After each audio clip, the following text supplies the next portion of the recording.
Hello दोस्तों, स्वागत है आपका हमारे चैनल क्विक इनसाइट पर।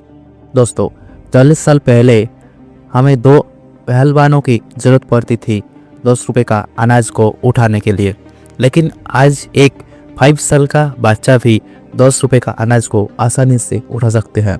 तो एक ही जनरेशन में यही पैसा इतना बदल कैसे गया और इसे समझना हमारे लिए इतना ज़रूरी क्यों है, इस चीज़ों को हम आज के इस वीडियो में डिटेल में समझने वाले हैं।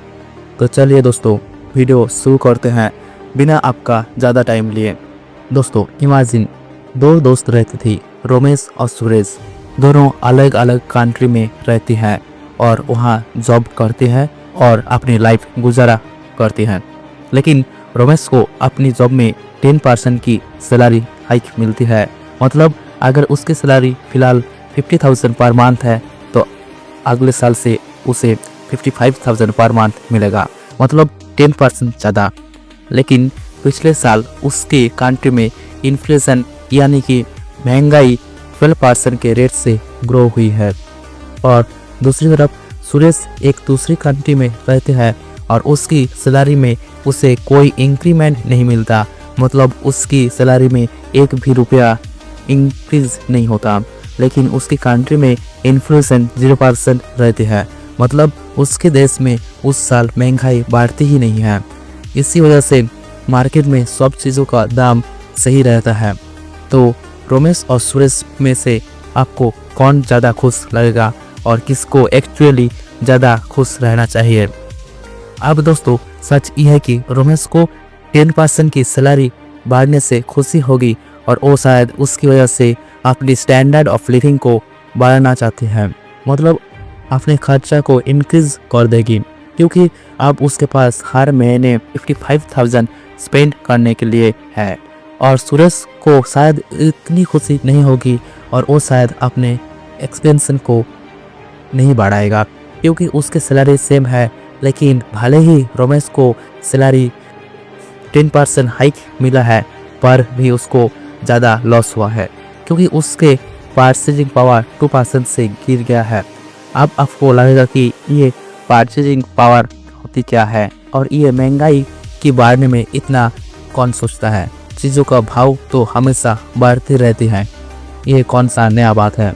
दोस्तों, अगर हमें वेल्थ क्रिएट करनी है तो सबसे पहले हमें इसकी बेसिक को समझना जरूरी है।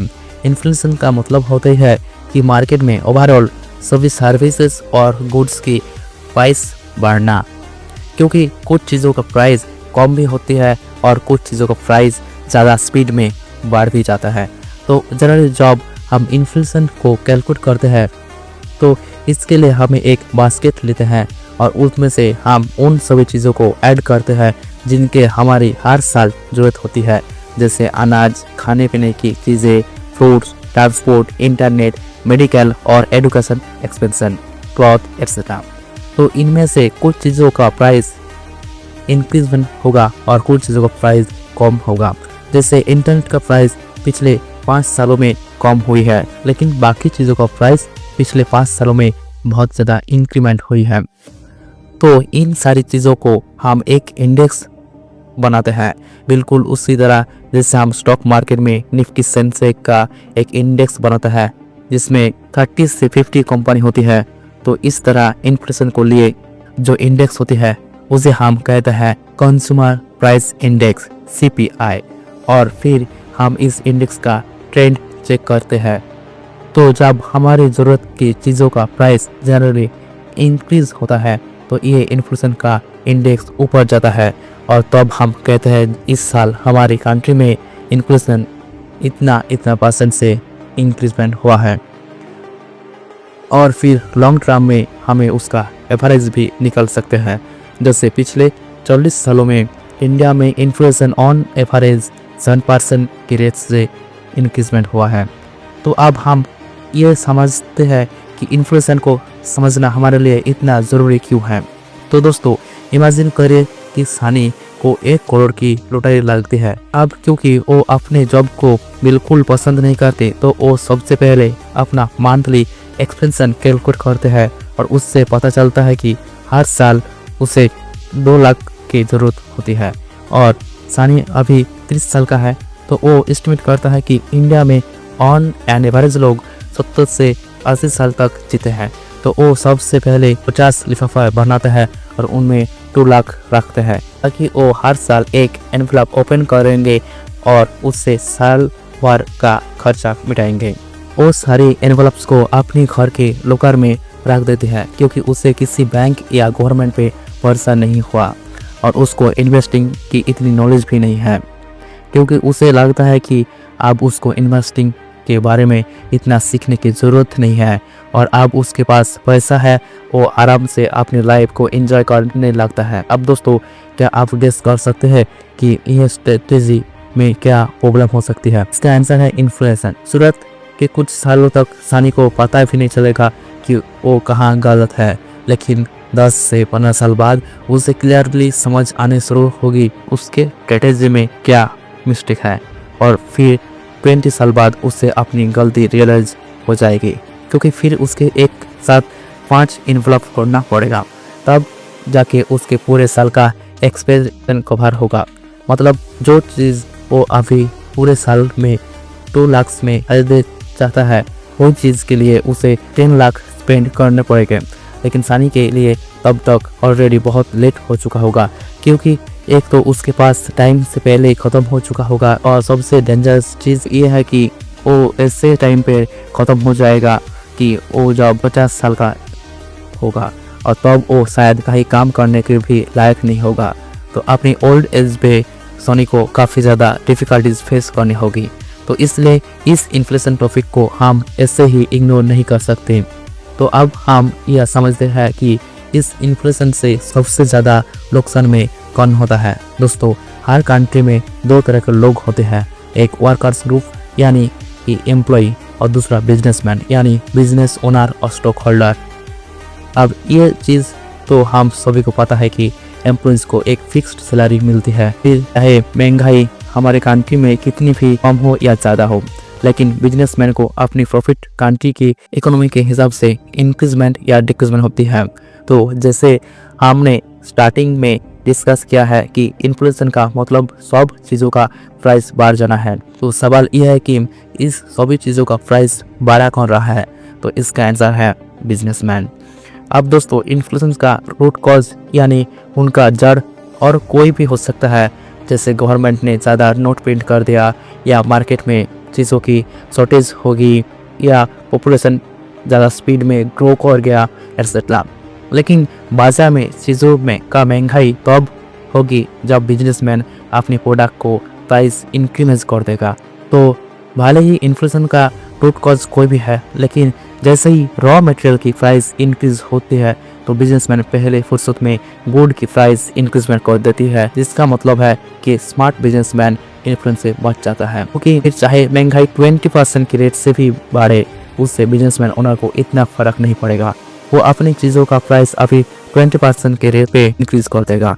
लेकिन दोस्तों, क्या आपने कभी ऐसा सुना है कि एम्प्लॉयज़ का सैलरी 20% इंक्रीज हुआ है सिर्फ इसलिए क्योंकि हमारे कंट्री में महंगाई ज़्यादा है? ऐसा काफ़ी नहीं होता। एम्प्लॉय को यूजुअली एक फिक्स रेट के हिसाब से सैलरी इंक्रीज होकर मिलती है, और यह अपने परफॉर्मेंस के हिसाब से, और यह फिक्स रेट यूजुअली 10% का होती है। लेकिन इंडिया में महंगाई 7 से 8% के रेट से हर साल बढ़ती जाती है। इसका मतलब यह है कि एम्प्लॉयज़ का परचेजिंग पावर सिर्फ 2 से 3% का रेट से बढ़ती है। और अगर आप अपनी सेविंग को किसी बैंक, एफडी में या सेविंग अकाउंट में रखते हो, जहाँ आपको सिर्फ 4 to 5% का इंटरेस्ट मिलता है, लेकिन महंगाई 7 से 8% के रेट से बढ़ती है, तो बेसिकली आप एक जगह से पैसा कमा के दूसरी जगह पैसा लूज कर रहे हो। तो अब सवाल यह उठता है कि इस इन्फ्लेशन के डेंजर से हम अपने आप को प्रोटेक्ट कैसे कर सकते हैं। तो इसके लिए हम कुछ इम्पोर्टेंट टिप्स लेकर आए हैं। सबसे पहले तो ये कि जो भी आप सेविंग करते हो तो उसे आपको जल्द से जल्द इन्वेस्टमेंट में लगाना होगा। लेकिन जब भी हम इन्वेस्टिंग की बात करते हैं तो हमारे सामने बहुत सारे ऑप्शन होती है। किसी में रिस्क बहुत ज़्यादा होती है और किसी में कम। लेकिन जब रिस्क कम होती है तो रिटर्न भी बहुत कम होती है, और फिर लोग कंफ्यूज हो जाते हैं, जैसे अल्टीमेटली वो गलत डिसीजन ले लेता है।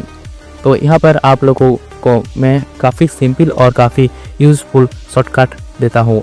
वो यह है कि जब आप किसी इन्वेस्टमेंट को चूज़ करते हो तो आप हमेशा उसका रियल टाइम रिटर्न देखो। अब ये रियल रिटर्न क्या होती है उसको हम समझते हैं। तो जब भी हम छोटे अमाउंट को कहीं सेफ जगह पे इन्वेस्ट करने के बारे में सोचते हैं तो हमारे पास दो ही ऑप्शन कॉमन होती है, एक होती है गोल्ड और दूसरा होती है एफडी। अब जो भी लोग एफडी में इन्वेस्ट करते हैं वो सबसे पहले उन्हें टोटल रिटर्न चेक करना चाहिए, मतलब इन्फ्लेशन को मिला के। जैसे इंडिया में आजकल एफडी में 5 से 7% का इंटरेस्ट मिलता है, लेकिन हमारा इन्फ्लेशन 7 से 8% का रेट से बढ़ते हैं। तो ये बेसिकली एक लॉस मेकिंग इन्वेस्टमेंट है, क्योंकि फिर इसके रियल रिटर्न मतलब इन्फ्लेशन एडजस्ट रिटर्न -2 से 3% का होता है।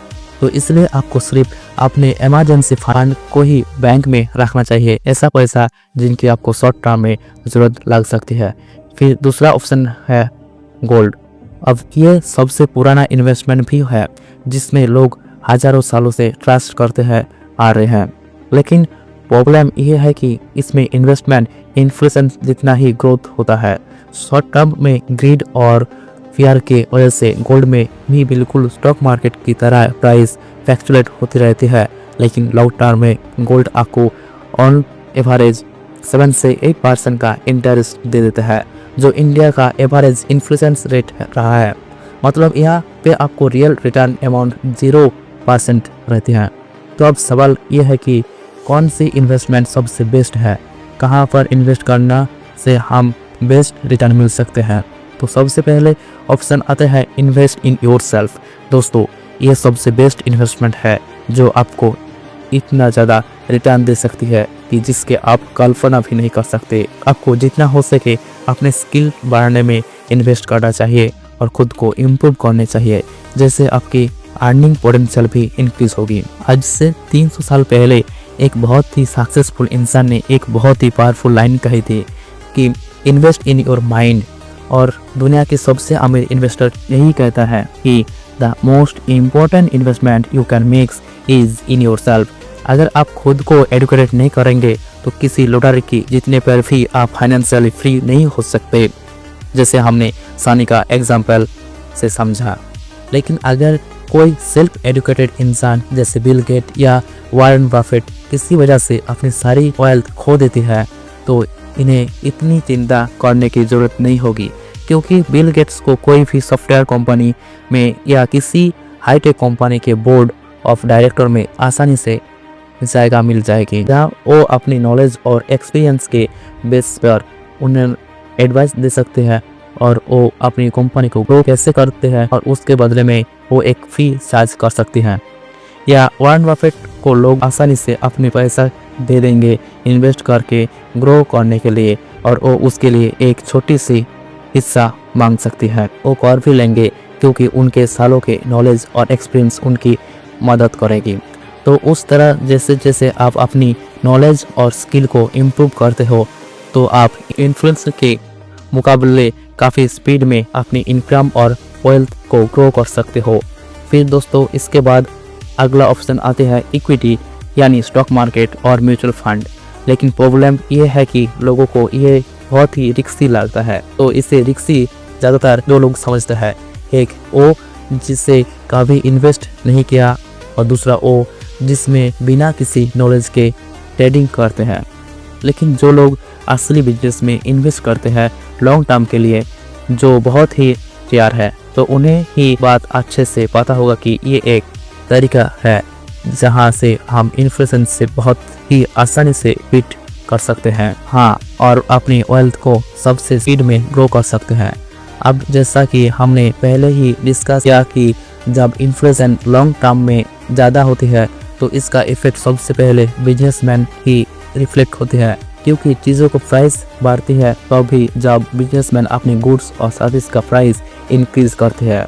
तो इसलिए जब आप किसी स्टॉक में इन्वेस्ट करना चाहते हो तो आप ये देखो कि कौन सा ऐसी बिजनेस है जो अपने प्रोडक्ट और सर्विस को प्राइस इन्फ्लेशन से भी ज़्यादा स्पीड में ग्रो कर सकती है, जिसको हम इन्वेस्टिंग की लैंग्वेज में प्राइसिंग फॉर कहते हैं। अगर आपको इन्वेस्टिंग की इतनी नॉलेज नहीं है तो आप एटलीस्ट किसी म्यूचुअल फंड में या इंडेक्स फंड में इन्वेस्ट कर सकते हो, जो लॉन्ग टर्म में आपकी इन्फ्लेशन से भी काफ़ी अच्छा रिटर्न देता है। जिससे कि इंडिया का स्टॉक मार्केट इंडेक्स सेंसेक्स पिछले 40 सालों में 15% के रेट से ग्रो हुई है और दूसरी तरफ इन्फ्लेशन ऑलमोस्ट 8% से ग्रो हुई है। तो इसलिए फाइनली हम इतना ही बोलेंगे कि कुछ लोग दिन रात मेहनत करके भी अपनी इनकम कमाता है। जैसे एक लेबर सुबह 8 बजे से लेकर शाम 6 बजे तक काम करते हैं और शायद आप या मुझसे ज़्यादा हार्ड वर्क करते होगी, लेकिन इस ज़्यादा हार्ड वर्क उससे ज़्यादा अमीर नहीं बना सकता।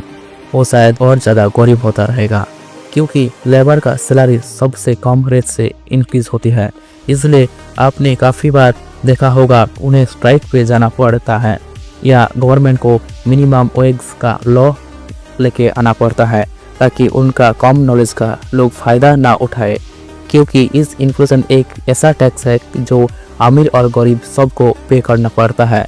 जब चीज़ों का प्राइस बढ़ता है तो इस रियलिटी को सबको मानना पड़ता है और इसका इफेक्ट एकदम स्लोली काम करता है, जिससे आपको भी पता नहीं चलता कि आपकी लाइफ के आधे से ज़्यादा इनकम आपने सिर्फ इन्फ्लेशन को वजह से लॉस किया है। तो इसलिए वेल्थ क्रिएशन की जर्नी में आप कितना कमाते हो वो शायद इतना मैटर नहीं करता। फ्यूचर में आप कितना कमा सकते हो वो और क्या रेट से ग्रो कर सकते हो वो सबसे ज़्यादा मेन मायने रखता है। तो दोस्तों आज की वीडियो में बस इतना ही। आपको ये वीडियो कैसा लगा कमेंट में बताइए और ये भी बताइए कि आपको नेक्स्ट वीडियो किस टॉपिक पर चाहिए। वीडियो पसंद आई तो लाइक करना और ऐसे ही वैल्यूएबल वीडियोस देखने के लिए हमारे चैनल को सब्सक्राइब करना। आपका कीमती समय देने के लिए धन्यवाद।